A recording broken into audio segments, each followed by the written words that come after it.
Vice naiyak kay Ayon araw-araw mamahalin kakampihan kita.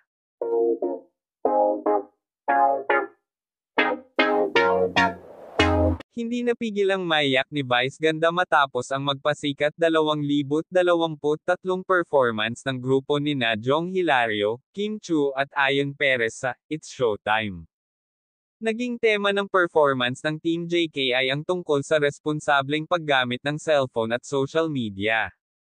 Naiyak si Vice habang ikinukwento ang sakit na pinagdadaanan ni Ayon dahil sa social media. Kasi syempre, araw-araw kasama ko yan, diba? Alam ko kung gaano siya sinasaktan ng social media. Everyday he's being judged kung ano siya, saan siya galing, paano siya magsalita. Ano lang nakikita sa kanya, yung klase ng relasyon na mayroon siya. Everyday, he's being judged, pahayag ni Vice ganda. Araw-araw lumalaban yan. Araw-araw nasasaktan.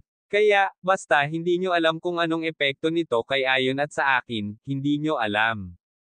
Ang alam nyo lang, yung alam nyo, ang nakita nyo lang, yung nakita nyo pero hindi nyo talaga alam, dagdag pa niya. Tiniyak ni Vice kay Ayon ang kanyang suporta at pagmamahal. Di ba sabi ko sayo, araw-araw mamahalin kita kasi kakampihan kita araw-araw. Ipagdadasal kita araw-araw, yayakapin kita araw-araw, dadamayan kita araw-araw. Araw-araw sasamahan kita. Mahal na mahal ko yan. Proud na proud ako sayo, wika niya.